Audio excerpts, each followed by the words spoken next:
Welcome to Saaho TV. నేను రేవతి.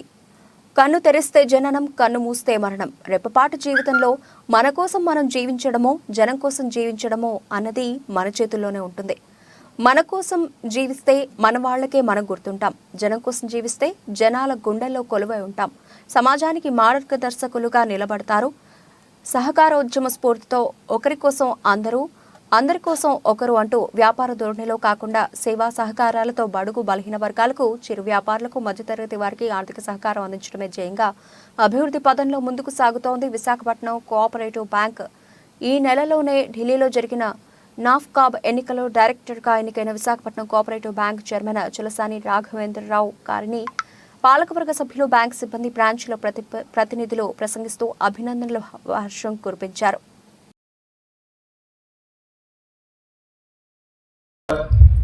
వారికి ఎట్లాంటి సమస్య వచ్చినా, ఎట్లాంటి సలహా కావాలన్నా కూడా సార్కి ఫోన్ చేసి ఆయన సంప్రదించి ఆయన సలహాలు తీసుకోవటం. ఇందులో ఈ దేశంలో ఉన్నటువంటి మొత్తం అర్బన్ బ్యాంకుల యొక్క ప్రతినిధిగా, దానికి సహజంగానే ప్రతిసారి ఎన్నికలు జరుగుతూ ఉంటాయి. ఈసారి ఆయన మనం ఖచ్చితంగా ఈ రాష్ట్రంలో శ్రీ చంద్రశేఖర్ గారికి, విశాఖపట్నం కోఆపరేటివ్ బ్యాంక్ మాజీ చైర్మన్ అడ్వర్టైజ్ ఆంజనేయులు గారికి, మా బ్యాంక్ చైర్మన్ రాఘవేంద్రరావు గారికి, అందరికీ ఇతర డైరెక్టర్లందరికీ, మా కమిటీ సభ్యులకి అందరికీ ధన్యవాదాలు తెలియజేసుకుని నుంచి వచ్చి పల్లె క్రింద ఉన్నప్పుడు ఎవరో లేకుండా ఉన్నట్టు ఎట్లాగైతే ఉన్నామో, రాఘవేంద్ర గారు కూడా నూజువీడు వెనకాల అన్నవరం అనే ఒక గ్రామం నుంచి విశాఖపట్నం ఉద్యోగాలు తీసి వచ్చారు. మరి ఇందులో ఎంతమందికి తెలుసా? ఆ రోజు మన బ్యాంకు వ్యాపారం ₹1,00,00,000 లోపే ఉన్న మన బ్యాంకు ఆర్థిక లావాదేవీలు ఈ రోజున ₹7,000 పైబడి చేసుకుంటున్నాం. అదేగా దీని అంతటికి కారణము సమిష్టి. కొన్ని విషయాలని ఈ సభ ముందు ఉంచదలుచుకున్నాను. విత్ పర్మిషన్ ఆఫ్ సార్, నేను జరిగింది. అలాగే 2017లో ఒక వేరియేషన్ చేసినప్పుడు మాకు సుమారు 9% వరకు ఎంప్లాయీస్ అందరికీ శాలరీస్ హైక్ ఇవ్వడం జరిగింది. అది 2022కి వచ్చేటప్పటికి 13% హైకు ఇవ్వడం జరిగింది.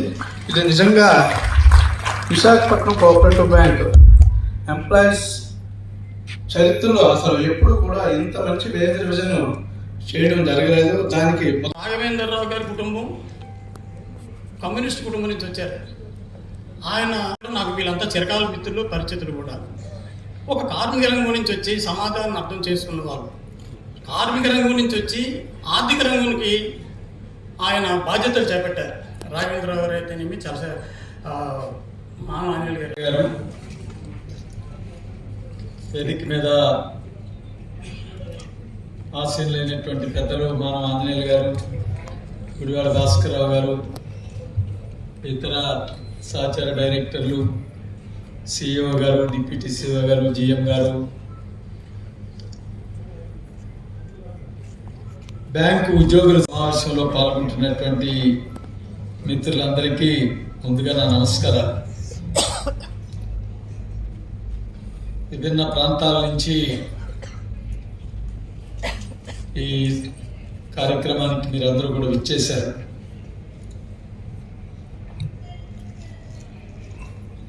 నేను ఒక షరతు మీద ఇక్కడ ఈ అభినందన కార్యక్రమం అనేటువంటి దాన్ని అంగీకరించాను. నిజానికి ఇది నాకు లభించాల్సినటువంటి అభినందనని నేను అనుకోవటం లేదు. ఇది విశాఖపట్నం కోఆపరేటివ్ బ్యాంక్కి, అలానే ఆంధ్రప్రదేశ్ రాష్ట్ర సహకార అర్బన్ బ్యాంకులు, క్రెడిట్ సొసైటీల ఫెడరేషన్కి లభించినటువంటి గౌరవంగా మాత్రమే నేను భావిస్తున్నాను. కేవలం నేను ఒక ప్రతినిధి. అయితే వ్యక్తిగతంగా మీ పాత్ర లేదా అంటే ఉండుండొచ్చు. ఆయా సందర్భాలలో ఆయా వ్యక్తులు నిర్వహించేటువంటి పాత్ర, ఆయా సంస్థలు నిర్వహించేటువంటి పాత్ర, అవి సమాజం మీద చూపించేటువంటి ప్రభావం ఏవి అటువంటి అభినందనకి కారణం అయితే కావచ్చు. ఈరోజు నాకన్నా పెద్దలు ఆంజనేయులు గారు మీరెప్పుడో మొదటిసారి ఎన్నికయ్యారు.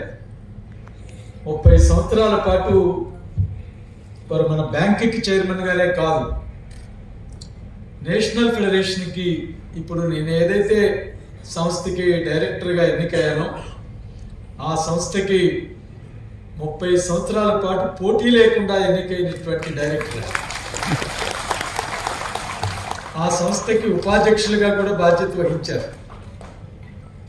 నిర్వహించారు. వారికి ఎప్పుడు మేము సన్మానం చేయలేదు. అందుకని ఈ సన్మానం అనేది కాకుండా ఈ కార్యక్రమం మన బ్యాంకుకి లభించినటువంటి గౌరవంతో పాటు మనకు అప్పచెప్పినటువంటి బాధ్యతని మనందరం గుర్తు చేసుకోవడానికి, ఆ గౌరవాన్ని, ఆ బాధ్యతల్ని మరింత సమర్థవంతంగా నిర్వర్తించడం ద్వారా ఆ గౌరవాన్ని ఇనుమడింపు చేర్చుకోవడం కోసం మనం నిర్వర్తించాల్సినటువంటి పాత్రని మననం చేసుకోవడానికి, గుర్తు చేసుకోవడానికి ఈ వేదిక, ఈ సందర్భం ఉపయోగపడాలనేటువంటి అభిప్రాయాలతో ఈ కార్యక్రమాన్ని ఏర్పాటు చేయాలని పాలకవర్గంలో చర్చించిన తర్వాత భావించడం జరిగింది. నిజానికి నేను చాలా చిన్నవాడిని, ఈ అభినందనకి అర్హుండో కారణం నాకు తెలియదు. అయితే మిత్రుడు గోపాలకృష్ణుడు గారు కొన్ని అభిప్రాయాలు చెప్పారు.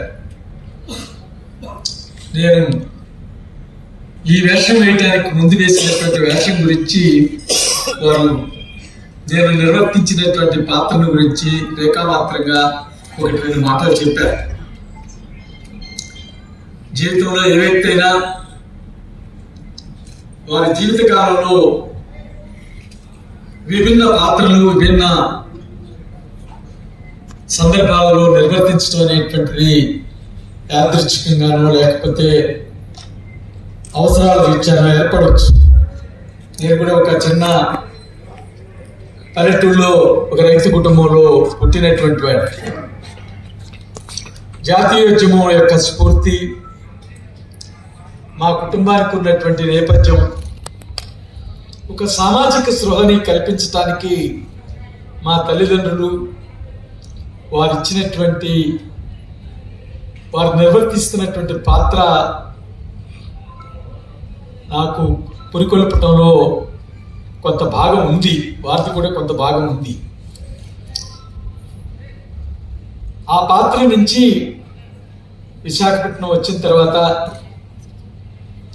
గత 48 సంవత్సరాలుగా పెద్దలు ఆంజనేయులు గారి సహచరుడిగా, మిత్రుడిగా, వారితో పాటు కలిసి చేసినటువంటి ప్రయాణంలో ఈరోజు ఇక్కడికి చేరుకోగలిగాం.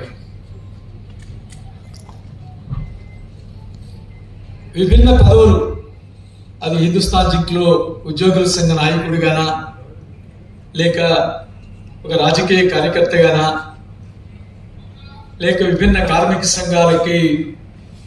సంఘాలలో నిర్వర్తించినటువంటి పాత్ర, ఇవన్నీ ఆయా సందర్భాల్లో కొన్ని బాధ్యతలు, వాటిని పదవులు అంటామా, బాధ్యతలు అంటామా, అది మనం నిర్వచించుకునేటువంటి మన ఆలోచనల మీద ఆధారపడి ఉంటుంది. అనేక బాధ్యతలు నిర్వర్తిస్తూ ఈరోజు ఈ స్థాయికి, ఇక్కడికి రావటం తటస్థించింది. నేను నిర్వర్తిస్తున్నటువంటి బాధ్యతలు అవి నేను నిర్వర్తించాల్సిన బాధ్యతలుగానే నేను భావించాను తప్ప వాటిని పదవులుగా, నా అహంకారాన్ని పెంచుకునేటువంటి వేదికలుగా నేను ఎప్పుడూ భావించలేదు. ఏ బాధ్యతని తీసుకున్నా, ఏ బాధ్యతకి నేను ఎదిగినా ఆ బాధ్యతల్ని త్రికరణ శుద్ధితో నిర్వర్తించడానికి, తద్వారా సమాజానికి, ఆయా రంగాల్లో ఉన్నటువంటి ప్రజలకి నేను నిర్వర్తించేటువంటి కార్యక్రమం ఉపయుక్తంగా ఉంటుందా, ప్రయోజనకరంగా ఉంటుందా, లేక ఇది హాని చేస్తుందా పాత్ర నిర్వర్తించిందని ఈ సందర్భంగా నేను మనవి చేస్తా ఉన్నాను. ఇందుకు ప్రధానమైనటువంటి హేతువు 3 రంగాలు ఏ సహకార సంస్థకైనా మూలమని ఎప్పుడు పెద్దలు ఆంజనేయులు గారు చెప్తా ఉంటారు. పాలకవర్గం, సిబ్బంది, దీని సభ్యులు. ఏ సహకార సంస్థకైనా మూలవారు.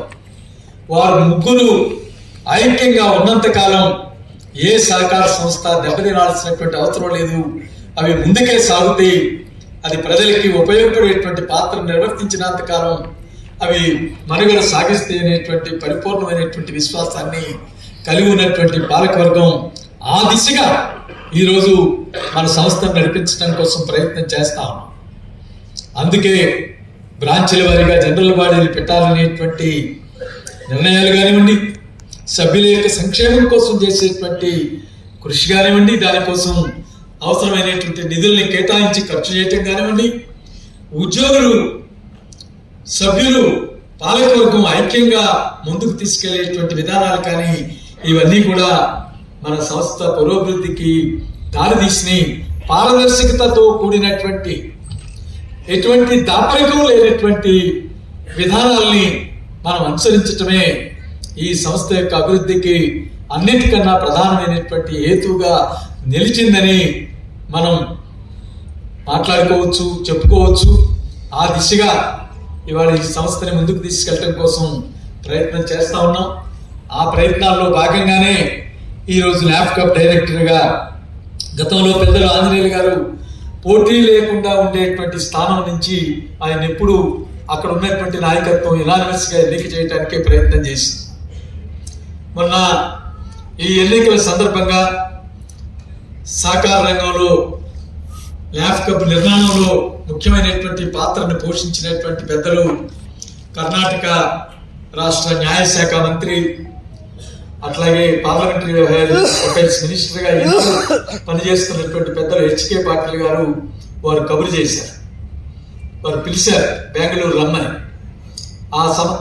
అక్కడికి ఇతర ఫెడరేషన్లను కూడా పిలిచి ఫెడరేషన్ల తరపున ఎవరు ఉండాలి, అర్బన్ బ్యాంకుల తరపున ఎవరు పోటీ చేయాలనేది చర్చించి, మీరు అన్ని అర్హతలు ఉన్నటువంటి వారి ఫెడరేషన్ నుంచే ఏకగ్రీవంగా ఎన్నిక కావాల్సినటువంటి వారి, కానీ ఇప్పుడున్నటువంటి పరిస్థితుల రీత్యా మీరు అర్బన్ బ్యాంకుల నుంచి ఎన్నిక కావాలి, మీకు మేము కూడా మద్దతు ఇస్తామని చెప్పి వారు సమ్మతించి ఆ రకంగా మనని అర్బన్ బ్యాంకుల నియోజకవర్గం నుంచి పోటీ చేయమని చెప్పి కోరటంతో మనం మన బ్యాంక్ తరఫున ప్రతినిధిగా రాష్ట్రంలో ఉన్నటువంటి అర్బన్ బ్యాంకుల యొక్క అందరి యొక్క సహాయ సహకారాలతో మనం ఈ పదవికి మన బ్యాంక్ ప్రతినిధిగా నేను పోటీ చేయటం, దానిలో అత్యధికంగా మన రాష్ట్రం నుంచి 33 మంది సభ్యులుంటే, ప్రతినిధులుంటే 32 మంది ప్రతినిధులు ఎన్నికల్లోకి వచ్చి అక్కడ ఎన్నికల్లో పాల్గొని,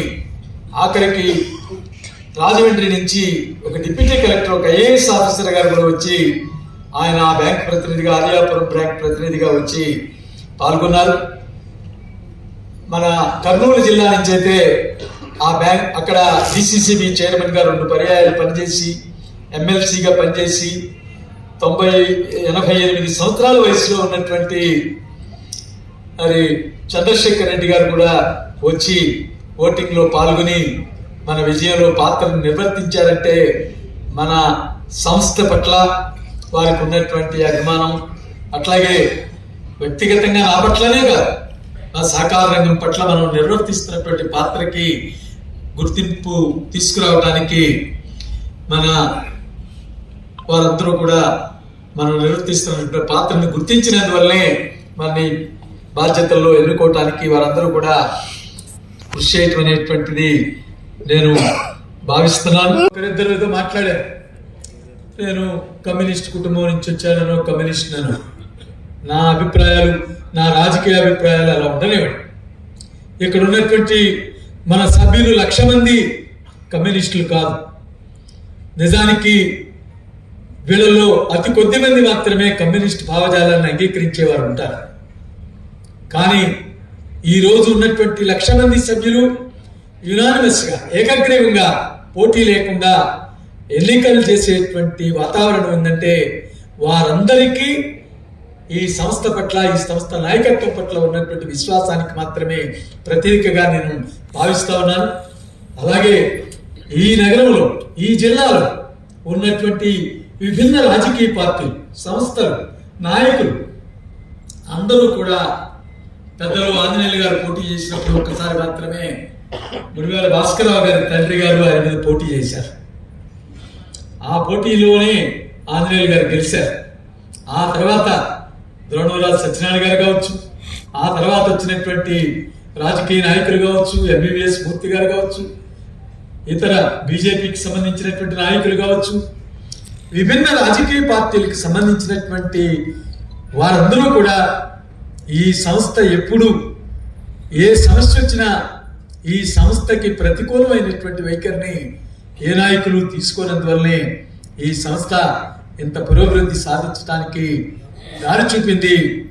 ఆ వరవడిని ఇక్కడ ఉన్నటువంటి రాజకీయ పక్షాలు కానీ, ప్రజలు కానీ, ముఖ్యంగా ఈ సంస్థలో ఉన్నటువంటి సభ్యులు, ఉద్యోగులు కొనసాగించినంత కాలం ఈ సంస్థ యొక్క పురోభివృద్ధికి ఎటువంటి ఆటంకం ఎదురు కాదనేటువంటి దృఢమైనటువంటి విశ్వాసం నాకు ఉంది. ఆ నిబద్ధతతో మనందరం కూడా కలిసి పనిచేద్దామని చెప్పి మీ అందరికీ కూడా మనవి చేస్తూ, ఎవరో అన్నారు రాఘవేంద్రరావు ఈ స్థాయికి ఎదిగి పనిచేయటంలో వారి కృషితో పాటు కుటుంబ సభ్యుల యొక్క పాత్ర కూడా ఉంటుందనేది ఎవరికైనా ఉంటుంది. ఏ వ్యక్తి అయినా సమాజంలో ముందుకు పోవాలంటే ఆ వ్యక్తి వెనకాల ఉన్నటువంటి కుటుంబ సభ్యుల యొక్క తోడ్పాటు కూడా సహజంగానే ఉంటుంది. ఆ కృషిలో నా శ్రీమతి పాత్ర నిరంతరం నేను గుర్తు చేసుకుంటూనే ఉంటానని చెప్పి మనవి చేస్తూ, ఆమె అందించినటువంటి తోడ్పాటు, ఆమె అందించినటువంటి సహకారం కూడా మా కృషిలో భాగస్వామిగా ఉంటుంది. ఏదైనా ఇంతమంది మీరందరూ కూడా ఇక్కడికి వచ్చి ఒక అభినందనని నేను అనుకోవట్లేదు, ఇది నాకు లభించినటువంటి అభినందనగా కాకుండా ఈ సంస్థకి లభించినటువంటి గౌరవంగానే మనం చూడాలి. నా బాధ్యత మరింత పెరిగిందని నేను భావిస్తున్నాను. ఆ బాధ్యతని నిర్వర్తించడంలో నా శక్తి వంచన లేకుండా కృషి చేస్తాను. ముఖ్యంగా మన మూలం మన విశాఖపట్నం కోఆపరేటివ్ బ్యాంకులో ఉంది. దీని పాత్రను నిర్వర్తిస్తూనే ఇతరత్రా కూడా నా బాధ్యతను నిర్వర్తించే క్రమంలో నిరంతరం చైతన్యవంతంగా మీ అందరి యొక్క ఆశీస్సులు, మీ అందరి యొక్క ఆలోచనలు నాతో పాటు తీసుకెళ్తానని చెప్పి మనవి చేస్తూ, నాకు లభించినటువంటి గౌరవానికి నేను అర్హున్నో కాదో నాకు తెలియదు, కానీ అది మీ అందరికీ లభించినటువంటి గౌరవంగా మాత్రమే భావించమని చెప్పి మనవి చేస్తూ సెలవు. చంద్రశేఖర్ గారు అన్ని చోట్ల వందన సమర్పణ అంటారు. నేను చెప్పాను వందన సమర్పణ అంటే తీసేయండి, ఎందుకులే వందన సమర్పణ. పాపం చాలా కష్టపడి నీ గంటలో కూర్చున్న తర్వాత వందనం ఎందుకు, ముగింపు ప్రసంగం ఇదే పొమ్మని చెబుదాం, కొంత భోజనాలు కూడా ఉన్నాయి అంటున్నారు కదా అని. సరే అట్లా చేశారు. ఈ ప్రతిపాదన మీద కొంత, ఈ ప్రతిపాదన చేసిన వాళ్ళలో నేను ఒకటి, నేనే మొదట చెప్పింది. అలాంటి అభినందన సభ నిర్వహించాలని నేనే ప్రతిపాదించాను. దాని మీద కొద్దిగా ఇది సరైన పద్ధతేనా అనేటటువంటి చర్చ కూడా కొద్దిగా వచ్చింది. సరే, ఇందాక రాఘవేంద్రరావు గారు చెప్పారు, ఇది నేను ప్రతిపాదించినప్పుడు కూడా విశాఖపట్నం కోఆపరేటివ్ బ్యాంకు యొక్క లక్ష్యాలని నిర్దేశించుకున్నప్పుడు, సాధించుకున్నప్పుడు అవి చెప్పుకోవటానికి భవిష్యత్తులో ఏమి చేయాలనేది నిర్ణయించుకోవటానికి ఈ సభ నిర్వహణ అవసరమని భావిస్తున్నాను అన్నారు. అందుకే ఒప్పుకున్నాడు ఆయన. కానీ చాలా విషయాలు ఆయన చెప్పేసేసాడు. వాస్తవానికి మిగతా వాళ్ళంతా ఇగ్నోర్ చేశారు. మనం చాలా గొప్పవాళ్ళమైనట్టు. నేను అంటాను, మనం మంచి చేసినా కూడా ఇవాళ రాజకీయాలు ఎంత దౌర్భాగ్యంగా ఉన్నాయి. కానీ రాజకీయ పార్టీలు ఏవి కూడా ఈ సంస్థని ఆయన చెప్పినట్టు వ్యతిరేకంగా ఎవరూ లేరు. ఒకప్పుడు ఏదో కొద్దిగా ప్రయత్నం చేశారు,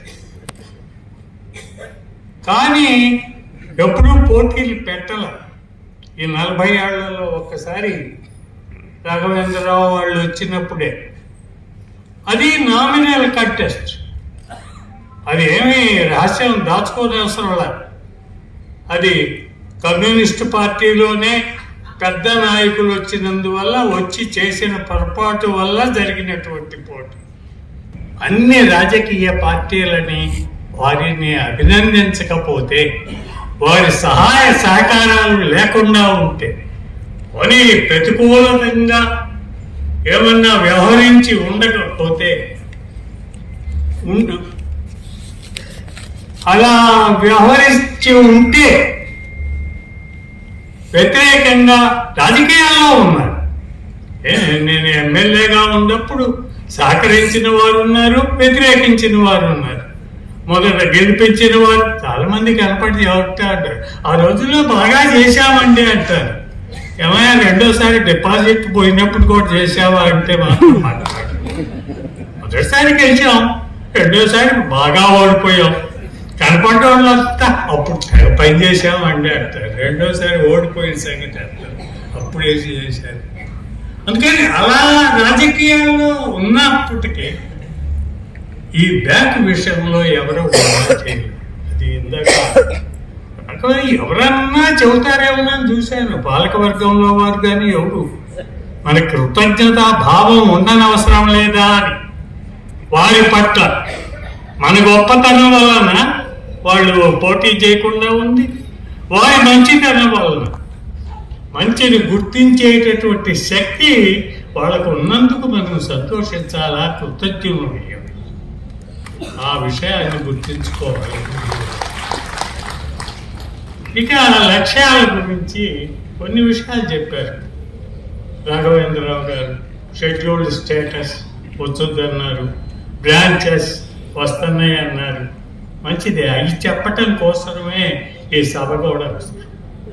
కొన్ని నెగటివ్ పాయింట్స్ కూడా చెప్పాలని కన్సల్టేటివ్ కమిటీ మెంబర్స్ రమ్మంటానికి కారణం, ఏదైతే కన్సల్టేటివ్ కమిటీ మెంబర్స్ చేయవలసిన పని అట్లా ఎప్పుడైతే అవి ఏర్పాటు చేశామో, ఏ లక్ష్యంతో ఏర్పాటు చేశామో అవి సక్రమంగా పనిచేస్తున్నాయా, అనుకున్న విధంగా జరుగుతున్నాయా అనే దాని మీద నాకైతే సందేహాలు ఉన్నాయి. పాలక వర్గం మొత్తానికి కూడా ఉన్నాయని నా అభిప్రాయం. పెద్దగా చర్చించకపోయినా 1-2 సందర్భాలు వారే లోపం అనుకోవటం లేదు. ఇది పాలక వర్గం లోపమై ఉండొచ్చు. ఆ కమిటీల్ని ప్రాపర్గా ఫంక్షన్ చేపించటంలో పాలక వర్గం యొక్క లోపం ఉంది.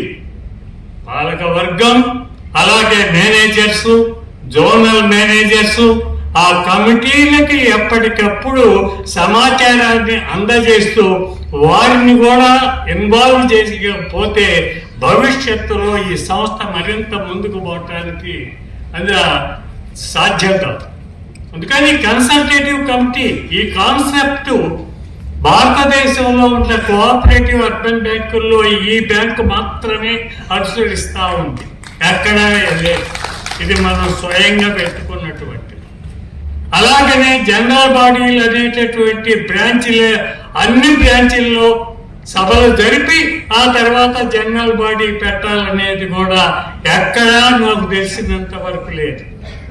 ఇక్కడ మనం ఒక్కరమే మనం నిర్ణయించుకున్నాం. 1 నెల 15 రోజుల్లో, నెల రోజుల్లో మొత్తం ఇప్పుడు ఉన్న 50 బ్రాంచ్ ఈ దేశంలో పెద్ద బ్యాంక్ అయినటువంటి సారస్వత్ కోఆపరేటివ్ బ్యాంక్ చైర్మన్ తోటి ఒకసారి మాట్లాడినాడు. రెండవది cosmos cooperative bank Poona based ఒకటి ఉంది. ఆ రెండో బ్యాంక్ కానీ వారి చైర్మన్ తోటి గారు మాట్లాడారు. మీరు ఎట్లా జనరల్ బాడీని లక్షల మంది సభ్యులు ఉన్నప్పుడు వారిని ఎట్లా ప్రాతినిధ్యం వహించేట్టుగా చేస్తారు? ఒక మీటింగ్ పెట్టి జనరల్ బాడీ పూర్తి చేస్తారా అంటే నన్ను ఒక జనరల్ బాడీకి పిలిచారు. ఆ cosmos cooperative bank chairman Abhyankar. ఆయన వెళ్తే పూనాలో దాదాపు 1000 మంది దాకా ఉంటారు. కానీ వాళ్ళు చాలా ప్రత్యేకమైన ఎఫర్ట్స్ పెడితే 1000 మంది వచ్చారు. కానీ లక్షల మంది సభ్యులు కలిగి వారికి అయితే దాదాపు ఇప్పుడైతే 300 బ్రాంచీలు ఎంతో ఉన్నట్టుగా ఉంది. దేశవ్యాప్తంగా ఉన్నాయి. 1000 మంది తోటి జనరల్ బాడీ జరిపేది జనరల్ బాడీ అంటే అది ప్రాతినిధ్యమైన సభ ఉంటుందా? అందుకనే మనం బ్రాంచీలు అంటే వారు అన్నారు ఇది కాన్సెప్ట్ బాగానే ఉంటుంది కానీ ఇంప్లిమెంటేషన్ నువ్వు 25, 30, 40, 50 వరకు చేస్తామేమో కానీ ఆ తర్వాత చేయగలరా మీరు అన్నారు. అంటే చేయాలి, చేస్తాము, చేయగలమని అనుకుంటున్నాను. ఇప్పుడు కూడా ఎన్నగా కానివ్వండి, 70 కావచ్చు, 100 కావచ్చు, అన్ని జనరల్ బాడీలు జరిపే బ్రాంచీలు జనరల్ బాడీలు జరిపే మన జనరల్ బాడీ జరగాలి. అది నిజమైన ప్రజాస్వామ్య పద్ధతి అని భావిస్తా ఉన్నాం. అందుకని దీని సక్సెస్ కావాలనుకుంటే ఈ కన్సల్టేటివ్ కమిటీలు కూడా అవి పటిష్టంగా పనిచేయాలి. పాలకవర్గం వాటి పట్ల మరింత శ్రద్ధ వహించాలి. ఇది ఒక లక్ష్యంగా ఉండాలనేటటువంటిది నా అభిప్రాయం. రెండవది మా తరం తర్వాత కూడా అంటున్నారు. తర్వాత కూడా అంటే నాకు 85 ఏళ్ళు వచ్చేసి 84 పూర్తయింది. నేనే ఇంకా ఈ పాలకవర్గంలో ఉంటే కొత్తోడు ఎవడు వస్తాడండి? ఇంకా నేను పూర్తిగా న్యాచురల్గా పోయిన తర్వాత కానీ ఖాళీ ఏర్పడతా. అందుకని కాన్షియస్గా కొత్త వాళ్ళని తీసుకొస్తామా లేదా, దానికోసం ప్రయత్నం చేయాలా లేదా? బహుశా గత 2 సంవత్సరాలుగా ప్రయత్నం చేస్తే ఒక 2 గ్రామాల్లో తీసుకొచ్చాం. ఇందాక మాట్లాడిన రామకృష్ణారావు గారిని, ఆ చివర కూర్చున్నటువంటి కృష్ణమోహన్ గారిని, ఆయన కూడా PhD సోషియాలజీలో చేసి చాలా ఉన్నతమైనటువంటి స్థానాలని ఉన్నటువంటి అలంకరించినటువంటి వ్యక్తి. ఐక్యరాజ్య సమితిలో కూడా అక్కడికి కూడా తీసుకెళ్లారు. ఆయన వాటిల్లో చాలా ఎడ్యుకేషన్లో. అందుకనే అది ఎక్కువ కాలం కాలేదు. ఆయన ఈ మధ్యనే ఏప్రిల్ 23 మొన్న ఏప్రిల్లోనే, లాస్ట్ ఏప్రిల్లోనే వచ్చారు. 1 ఇయర్ కాలేదు. ఈయన అంతకు ముందు 1 సంవత్సరం 3 నెలలు ఎంత కోఆర్డినేటర్గా అని మళ్ళా ఆయన్ని డైరెక్టర్ చేయటం జరిగింది, రామకృష్ణారావు గారిని. ఎలాంటి వాడు ఈయన కూడా ఎగ్జిక్యూటివ్ ఇంజనీర్గా పనిచేసినటువంటి వ్యక్తి. ఆయన ఎంటెక్ చేసి ఇంజనీర్గా చేసి అన్నిటికన్నా ముఖ్యమైనది బొబ్బిలి ఎవరో మాట్లాడారు. బొబ్బిలి బ్యాంకుని విలీనం చేసినప్పుడు ఆయన కుటుంబంపై కూడా దాడి చేయటానికి సిద్ధమవుతుంటే కుటుంబాన్ని కూడా రక్షించుకోవాల్సిన బాధ్యత ఏర్పడింది ఆయనకి. పిల్లల్ని ఎక్కడ చదివించాలి, ఏ విధంగా చదివించాలి, ఎట్లా ఉంచాలని అంత ఆ రోజుల్లో అంత ధైర్యంగా నిలబడి ఆ విలీన సమయంలో ఆయన ఆనాడు ఆయన రిజర్వ్ బ్యాంక్ గవర్నర్కి లేఖ రాసి ఆయన చేత తిరిగి ఒక కమిటీ వచ్చేసి ప్రత్యేకమైనటువంటి దర్యాప్తు జరిపి నిర్ణయాలు తీసుకునేటటువంటి పరిస్థితి కల్పించారు. వీటన్నిటినీ దృష్టిలో పెట్టుకొని నేను రాఘవేంద్రరావు గారు ఇద్దరం కూడా అడిగాం. ఈయన ఉద్యోగంలో ఉండగానే మీరు కొంచెం ఉద్యోగం వదిలిపెట్టి రాకూడదా అని అడిగితే కాదులే అన్నారు. ఆయన తర్వాత రిటైర్ అయిన తర్వాత వచ్చి ఇవాళ సేవా దృక్పథంతో ఇవాళ ఈ బ్యాంకులో డైరెక్టర్గా పనిచేస్తున్నారు. ఇంకా ఎలాంటి వారు నాకు తెలిసినంత వరకు వచ్చే సంవత్సరంలో ఒక లక్ష్యం డైరెక్టర్గా Visakhapatnam cooperative bank chairman Chalasani Raghavendra Rao ఎన్నికైన సందర్భంగా బ్యాంక్ పాలకవర్గ సభ్యులు, సమన్వయ కమిటీ సభ్యులు, బ్యాంక్ సిబ్బంది కలిసి నిర్వహిస్తున్న అభినందన సభ అర్బన్ బ్యాంకులు మరియు క్రెడిట్ సొసైటీల జాతీయ సమాఖ్య నాప్కాప్ డైరెక్టర్గా Visakhapatnam cooperative bank chairman Shri Chalasani Raghavendra Rao గారు ఎన్నికయ్యారు. న్యూఢిల్లీలోని నేషనల్ కోఆపరేటివ్ యూనియన్ ఆడిటోరియంలో తేదీ 12/2/2024 జరిగిన ఎన్నికలలో మొత్తం పోలైన 222 ఓట్లకు గాను 211 ఓట్లతో గెలుపొందారు రాఘవేంద్రరావు గారు. చలసాని రాఘవేంద్రరావు రిజర్వ్ బ్యాంక్ రాష్ట్ర ప్రభుత్వం ఒప్పందం మేరకు ఏర్పడిన ప్రస్తుతం Andhra Pradesh cooperative urban banks task force committee సభ్యులుగా, ది ఆంధ్రప్రదేశ్ రాష్ట్ర cooperative urban banks and credit society federation కార్యదర్శిగా పనిచేస్తున్నారు. మాజీ శాసనసభ్యులు, ప్రముఖ కమ్యూనిస్ట్ నేత శ్రీ మానం ఆంజనేయులు గారు 1983 సంవత్సరంలో the Visakhapatnam cooperative bank chairman బాధ్యతలు చేపట్టినప్పటి నుండి వారితో పాటు బ్యాంకు పురోభివృద్ధికి చలసాని రాఘవేంద్రరావు పనిచేశారు.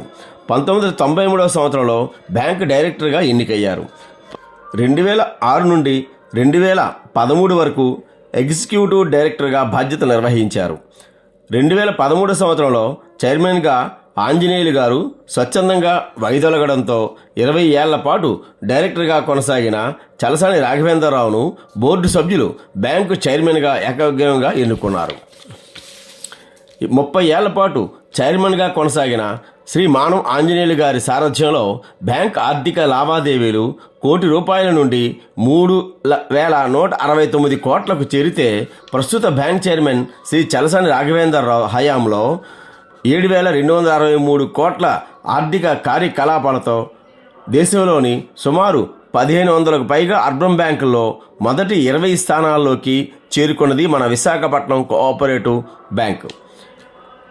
రాఘవేంద్రరావు గారి సారథ్యంలో బ్యాంకులో పలు నూతన సాంకేతిక సేవలు ప్రవేశపెట్టి సభ్యులకు, ఖాతాదారులకు అందుబాటులోనికి తీసుకొని వచ్చారు.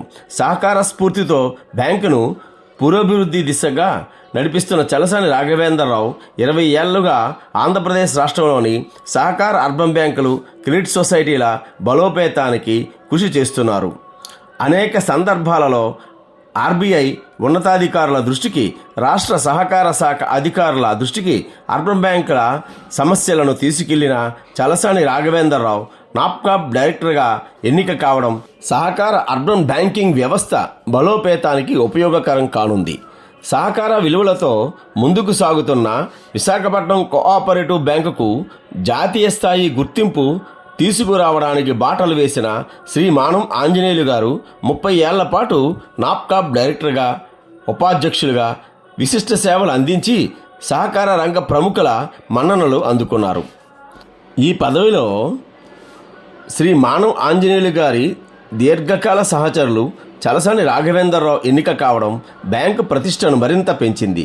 కార్మికోద్యమ నాయకులుగా ప్రజా ఉద్యమాల్లో ముందు నిలిచిన చలసాని రాఘవేంద్రరావు సహకారవేత్తగాను దేశవ్యాపితంగా గుర్తింపును సాధించడం అభినందనీయం. శ్రీ చలసాని రాఘవేంద్రరావు గారు నాప్కాప్ డైరెక్టర్గా ఎన్నిక కావడం ద్వారా విశాఖపట్నం కోఆపరేటివ్ బ్యాంకు ప్రతిష్ట దేశవ్యాపితంగా ఇనుమడించింది. ఇది సంస్థకు అందించిన గౌరవంగా బ్యాంకు పాలకవర్గంతో పాటు సభ్యులు, ఉద్యోగులు భావిస్తున్నారు. ఈ సందర్భాన్ని పురస్కరించుకొని తేదీ 24/2/2024 శనివారం అనగా ఈరోజు సాయంత్రం వారి అభినందన సభ ఏర్పాటు చేయాలని పాలకవర్గం, బ్యాంక్ సిబ్బంది నిర్ణయించుకోవడం ఎంతో ముదావహం.